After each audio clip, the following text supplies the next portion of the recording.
सभी छात्र ध्यान देंगे कि आज हम पंचम पाठ सूक्ति मौक्तिकम का अध्ययन करेंगे। प्रस्तुत पाठ में कुछ शिक्षाप्रद बातें बताई गई हैं। आप सभी एक एक शब्द को गौर या ध्यान करते हुए पाठ को पढ़ेंगे। व्रतम यत्नेन संरक्षेत वित्तमेति च याति च अक्षीणो वित्ततः क्षीणो व्रतस्तु हतो हत। यहाँ दो शब्द दिए हुए हैं। एक है व्रतम। व्रतम का अर्थ होता है चरित्र और दूसरा है वित्तम। वित्तम का अर्थ होता है धन। पहला शब्द है व्रतम। व्रतम का तो अर्थ होता है चरित्र और दूसरा शब्द है वित्तम। वित्तम वित्तम का अर्थ होता है धन। तो व्रतम का अर्थ होता है चरित्र की, यत्नेन का अर्थ होता है प्रयत्न पूर्वक, संरक्षित का अर्थ होता है रक्षा करनी चाहिए। दूसरा शब्द दिया है वित्तम। वित्तम का अर्थ होता है धन। एति च याति च आता है और चला जाता है। अक्षीणो वित्ततः क्षीणो। अक्षीणों का अर्थ होता है नष्ट न होने से। वित्ततः मीन्स धन के। धन के नष्ट नहीं होने से या धन के नष्ट होने से कुछ भी नष्ट नहीं होता। व्रतस्तु हतो हत है, परंतु चरित्र के नष्ट हो जाने से मनुष्य मरे हुए के समान होता है। आप इसका अन्वय इसी में दिया हुआ है, उससे आप पढ़ सकते हैं कि व्रतेन यत्नेन, व्रतम यत्नेन संरक्षित। व्रतम का अर्थ होता है चरित्र की प्रयत्न पूर्वक रक्षा करनी चाहिए। वित्तम एति च याति च, धन आता और चला जाता है। वित्ततः क्षीण अक्षीण, धन के नष्ट हो जाने से कुछ भी नष्ट नहीं होता, परंतु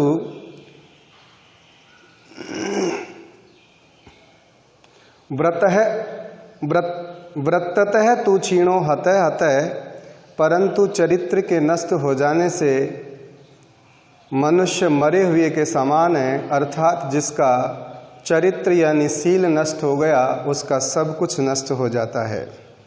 दूसरा श्लोक देखेंगे। श्रूयताम धर्म सर्वस्वम श्रुत्वा चैव धार्यताम आत्मन प्रतिकूलानि परेशान न समाचरेत। श्रूयताम का अर्थ होता है सुनना चाहिए। धर्म सर्वस्वम का अर्थ होता है सारे धर्मों के सार को। श्रुत्वा का अर्थ होता है सुनकर। चय एव वृद्धि संधि है, चय धन अवधार्यताम। चय का अर्थ हो जाएगा और अवधार्यताम का अर्थ होता है धारण करना चाहिए। आत्मना का अर्थ होता है स्वयं के प्रतिकूलानि यानी विपरीत। परेशान न समाचरित, दूसरों के प्रति व्यवहार। समाचरित यानी व्यवहार नहीं करना चाहिए। अन्वय इस प्रकार है इसका। धर्म सर्वस्वम श्रूयताम, सभी धर्मों के सार को सुनना चाहिए। श्रुत्वा च अवधार्यताम, और सुनकर धारण करना चाहिए। आत्मनः प्रतिकूलानि, अपने प्रतिकूल या विपरीत आचरण। परेशान न समाचरेत, दूसरों के साथ व्यवहार में नहीं करना चाहिए। अर्थात व्यक्ति जिस आचरण को अपने लिए ठीक नहीं समझता, उसे वैसा आचरण दूसरों के साथ नहीं करना चाहिए। तो यहाँ शब्द दिए हुए थे श्रुत्वा। श्रुत्वा में श्रु धातु है और कत्वा प्रत्यय। श्रुत्वा का अर्थ होता है सुनकर। सुनकर दूसरा है चैव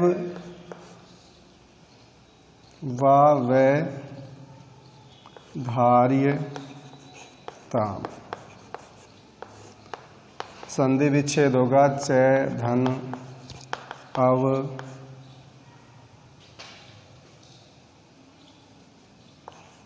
धार्यताम्, चै धन अवधार्यताम्।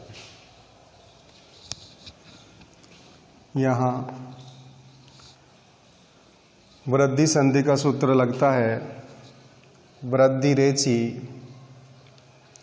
अवर्णांत परे एच प्रत्याहारस्य वर्णा आयन्ति तर्हि पूर्वपरियो स्वरियो द्वयो स्वरियो स्थाने वृद्धि एकादेश भवति।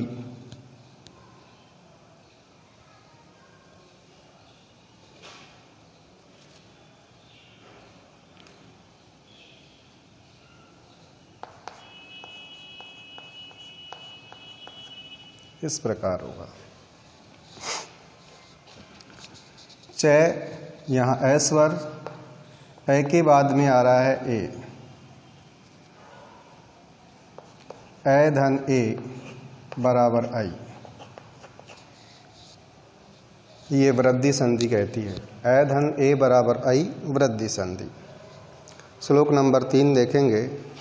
प्रिय वाक्य प्रदानेन सर्वे तुष्यन्ति जन्तवः तस्मात् तदेव वक्तव्यम वचने का दरिद्रता। प्रिय वाक्य प्रदानेन का अर्थ होता है प्रिय वाक्य या प्रिय वचन बोलने से, प्रदानेन यानी बोलने से, सर्वे मीन्स सभी, जंतवः मीन्स प्राणी, तुष्यन्ति मीन्स संतुष्ट होते हैं। प्रिय वाक्य बोलने से सभी प्राणी संतुष्ट होते हैं। तस्माद इसलिए, तदेव वैसा ही, वक्तव्यम बोलना चाहिए, वचने का दरिद्रता बोलने में कंजूसी क्या। तो कहा है कि प्रिय वाक्य या प्रिय वचन बोलने से सभी प्राणी संतुष्ट होते हैं, इसलिए वैसा ही बोलना चाहिए, बोलने में मनुष्य को कंजूसी नहीं करनी चाहिए। इसका अन्वय यूँ की यूँ है लाइन के अनुसार कि प्रिय वाक्य प्रदानेन सर्वे जंतवः तुष्यन्ति, प्रिय वचन बोलने से सभी प्राणी संतुष्ट होते हैं। तस्मात् का अर्थ होता है इसलिए, तद एव, तत् धन एव, या तद कह दो या तत् कह दो।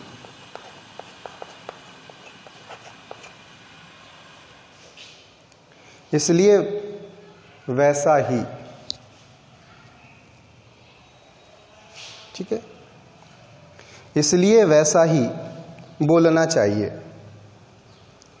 दरिद्रता का अर्थ होता है कंजूसी, कि बोलने में कंजूसी क्या।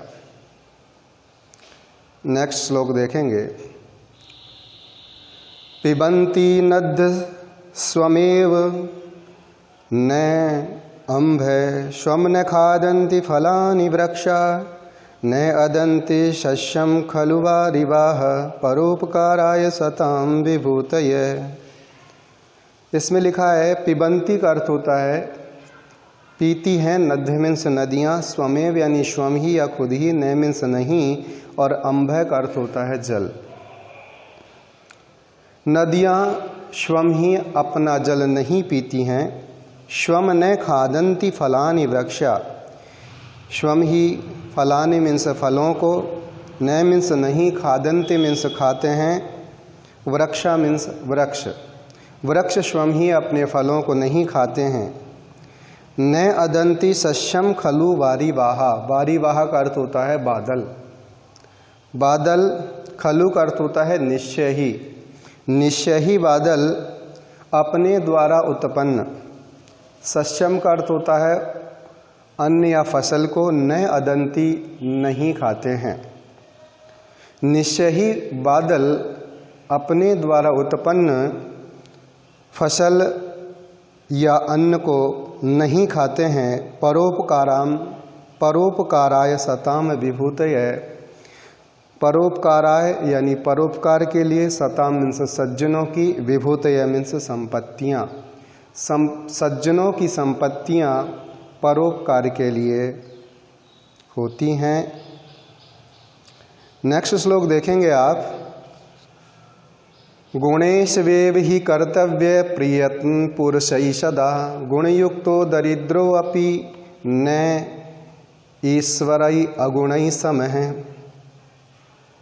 गुणेश गुणेशु धन इव शब्द देखेंगे। गुणेश वेव शब्द दिया है तो इसमें यण संधि का प्रयोग हो रहा है। कर्तव्य का अर्थ होता है करना चाहिए। प्रयत्न मीन्स प्रयत्न, पुरुषै मीन्स पुरुषों के द्वारा, सदा मीन्स हमेशा, गुणयुक्तो मीन्स गुणयुक्त, दरिद्रो अपि यानी निर्धन भी, न मीन्स नहीं, और ईश्वर अगुणई समय का अर्थ होता है ऐश्वर्यशाली या धनवान के गुणों के तुल्य या बराबर। अन्वय इस प्रकार है इसका। पुरुषै सदा गुणेषु एव ही प्रयत्न कर्तव्य।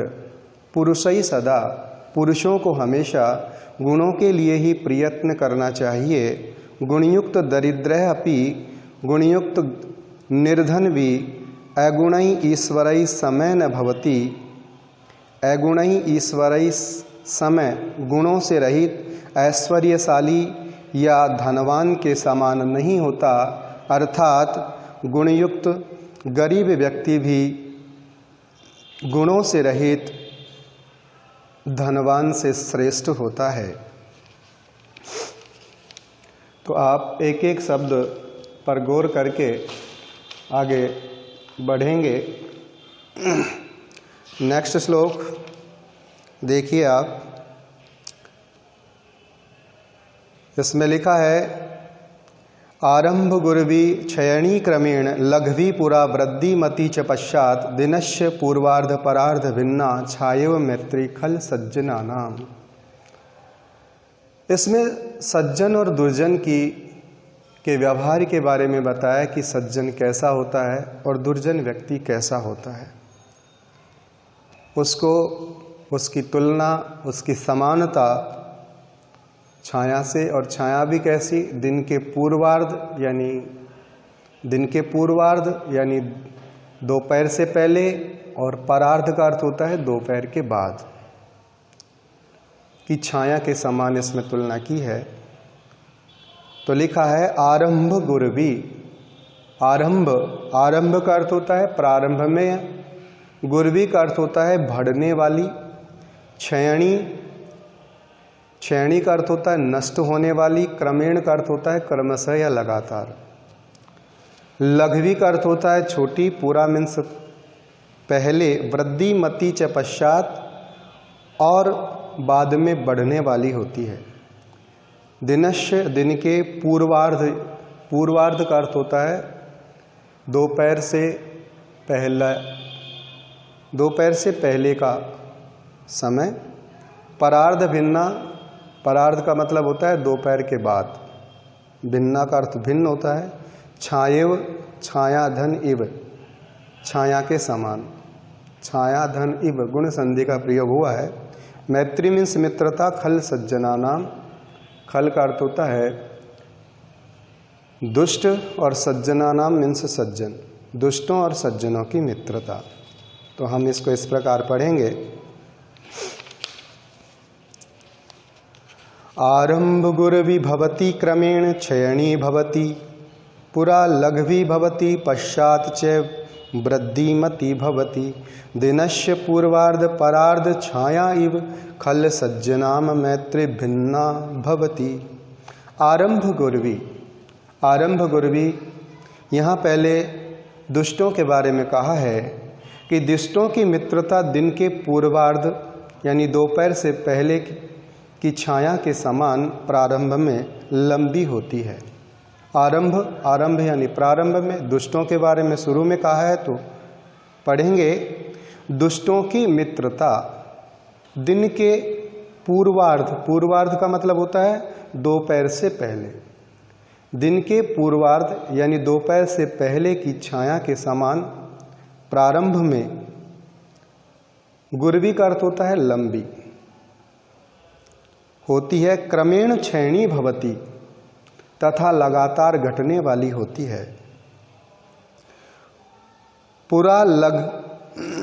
पुरा लघवी भवती पश्चात च वृद्धिमती भवती।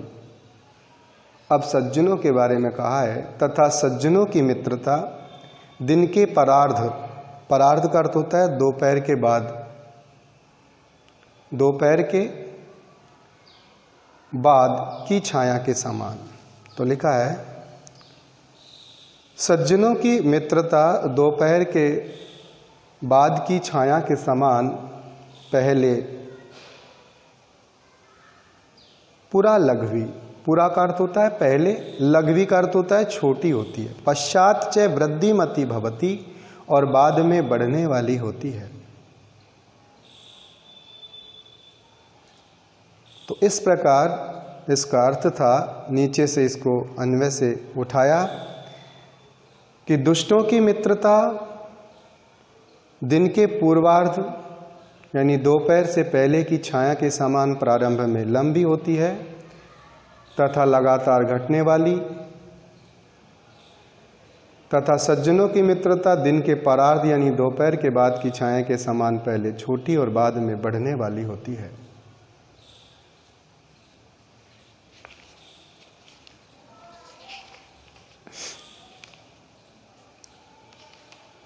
इसमें कुछ व्याकरणिक शब्द जैसे छाएव शब्द आया है, छाएव, छाया धन एव, छाया के समान, आ धन ई बराबर ए।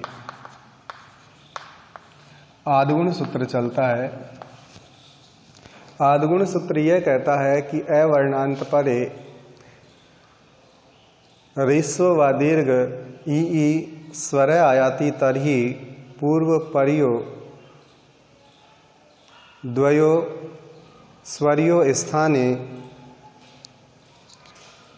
ए गुणादेश भवति।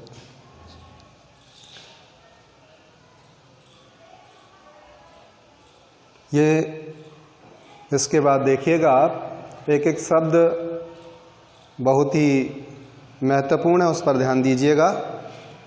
यत्रापि कुत्र गता भवेयु हंसा मही मंडलनाय हानिस्तु तेषां ही सरोवराणां येषां मरालय से विप्रयोग है। यत्रापि कुत्रापि, जहाँ कहीं भी, यत्रापि जहाँ भी, कुत्रापि कहीं भी, गता मीन्स जाएं, गता भवेयु जाएं, हंसा हंस, मही मंडलनाय पृथ्वी की शोभा बढ़ाने के लिए, मही का अर्थ होता है पृथ्वी, मंडलनाय शोभा बढ़ाने के लिए। हानि का अर्थ होता है हानि या कमी, तू का अर्थ होता है तो, तेषाम उन, सरोवराणाम सरोवरों को, ये शाम जिनके, सह मीन्स साथ, मरालय का अर्थ होता है हंसों का, विप्रयोग है वियोग हो गया है। तो देखिएगा इसमें किस प्रकार इसको पढ़ा है अन्वय सहित।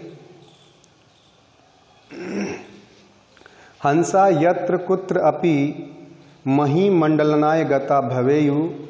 हंसा का अर्थ होता है हंस जहाँ कहीं भी पृथ्वी की शोभा बढ़ाने के लिए जाएं, या इसको इस प्रकार भी पढ़ सकते हैं, पृथ्वी की शोभा बढ़ाने के लिए हंस जहाँ कहीं भी चले गए हों, अर्थात जहाँ कहीं भी चले जाते हैं या जहाँ कहीं भी चले जाते हैं पृथ्वी की शोभा ही बढ़ाते हैं।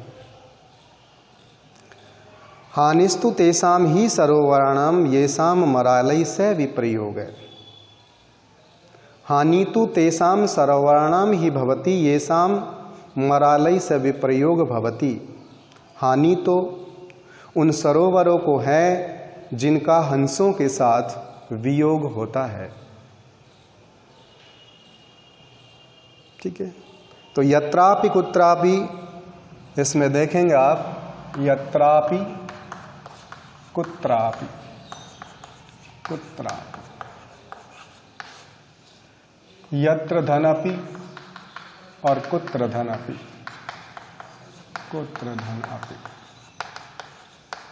दोनों ही व्याकरणिक संधि युक्त शब्द हैं और दोनों में दीर्घ संधि के उदाहरण है ये यत्र धनापि और कुत्र धनापि। दीर्घ संधि कहती है अक सवर्णे दीर्घ है। यदा अक प्रत्याहार परे को अपि समान स्वर आयाति तर्हि पूर्व पर्यो द्वियो स्वरियो स्थाने दीर्घ रूप एकादेश भवति। कहने का मेरा मतलब यह है कि त्रय में अ स्वर अ के परे यहाँ भी अ स्वर आ रहा है तो दोनों स्वर मिलकर के आदीर्घ रूप हो जाता है। इसी प्रकार भवेर्यु हंसा शब्द है। भवे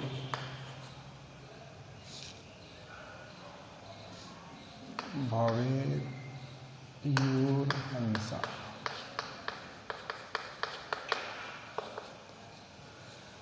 ये रुत्व विसर्ग संधि का उदाहरण है। भवेयु के विसर्ग हो जाएगा भवेयु धन हंसा। रुत्व विसर्ग संधि जहाँ विसर्ग के स्थान पर र हो जाता है वहाँ रुत्व विसर्ग संधि काम करती है। ठीक है। सस जू सोरु शब्द सस जू सोरु सूत्र चलता है कि यदा विसर्ग परे, जब विसर्ग के बाद या तो वर्ग का तीसरा चौथा पांचवा वर्ण आए या है य व र ल वर्ण आए और विसर्ग से पूर्व कोई स्वर यानी कोई स्वर आए तो यहाँ विसर्ग से पूर्व उ स्वर दिया हुआ है तो ये जो विसर्ग है वो र में बदल जाएगा।